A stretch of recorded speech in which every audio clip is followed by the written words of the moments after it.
ගෙවුණු සතිවල ශ්‍රී ලංකාවට කාලගුණයෙන් ඇතිවුණ විවිධ බලපෑම් පිළිබඳ අපි පසුගිය වීඩියෝ වලින් ඔබ වෙත ගෙනෙනු ලැබුවා. ඒ අයුරින්ම ඉදිරි දිනවල කාලගුණයේ සිදුවිය හැකි වෙනස්කම් පිළිබඳ විස්තරාත්මක තොරතුරු ඇතුළු කාලගුණ අනාවැකි අද වීඩියෝවෙන් ඔබ වෙත ගෙන එනමු.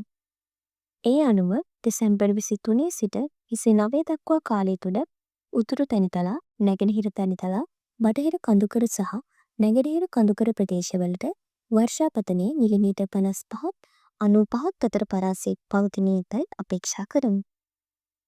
එමෙන්ම දකුණු තැනිතලා සහ බටහිර තැනිතලා ප්‍රදේශවලට මිලිමීටර් 5ත් 55ත් අතර සාමාන්‍ය වර්ෂාපතනයක් ලැබෙන යතව අපේක්ෂා කරමු.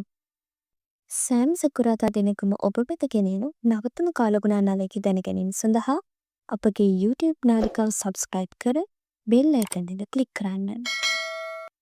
දෙසැම්බර් 30 සිට ජනවාරි 5 වන දින දක්වා කාලගුණ අනාවැකිය මෙම කාලය තුළ ශ්‍රී ලංකාවේ බටහිර නැගෙනහිර ප්‍රදේශවලට සහ උතුරු තැනිතලා ප්‍රදේශවලට මිලිමීටර් 105ත් 135ත් අතර තද වර්ෂාපතනයක් අපේක්ෂා කළ හැකියි.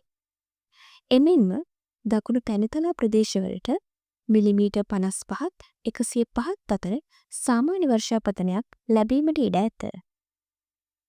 මෙහි දක්වා තිබෙන තීරු ප්‍රස්ථාරයෙන් පෙන්නුම් කරන්නේ පසුගිය දින 30 ඇතුළත ශ්‍රී ලංකාවට ලැබුණු දෛනික වර්ෂාපතනයයි.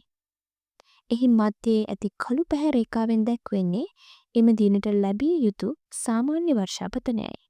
මෙහි පහතින් නැති ප්‍රස්ථාරයේ මධ්‍යයෙන් ඇති සරල රේඛාවෙන් පෙන්නුම් කරන්නේ ගත වුණ දින 30 ඇතුළතදී ශ්‍රී ලංකාවට ලැබිය යුතු සාමාන්‍ය වර්ෂාපතනයයි. අනිකුත් රේඛාවෙන් පසුගිය දින 30 ඇතුළත ශ්‍රී ලංකාවට ලැබුණු වර්ෂාපතනය පෙන්වයි. මෙම ප්‍රස්ථාරයේ සාමාන්‍ය වර්ෂාපතනයට වඩා ලැබුණු වර්ෂාපතනය අඩු නම් එම ප්‍රදේශය දුඹුරු පැහැයෙන්ද වැඩි නම් එම ප්‍රදේශය කොළ පැහැයෙන්ද දක්වා තිබේ. මෙම වගුවෙන් ශ්‍රී ලංකාවේ ඍතුව අනුව දේශගුණික කලාපවලින් පසුගිය සතිය තුළ නිරීක්ෂණය කරන ලද වර්ෂාපතනය පෙන්නුම් කරනවා. ඒ අනුව පසුගිය සතිය තුළ ශ්‍රී ලංකාවේ සාමාන්‍ය දෛනික වර්ෂාපතනය මිලිමීටර් 6.9ක්.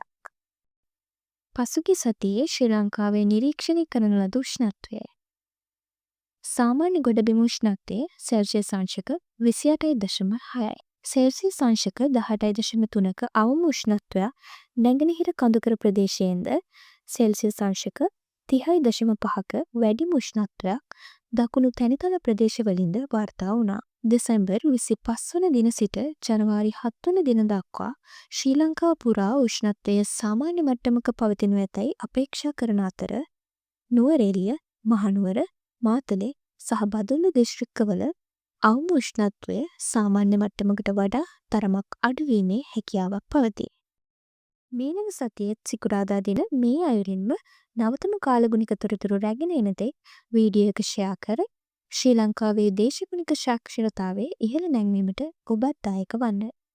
ඒ වගේම අපගේ YouTube නාලිකාව සබ්ස්ක්‍රයිබ් කර බෙල් අයිකන් එක ක්ලික් කරන්න.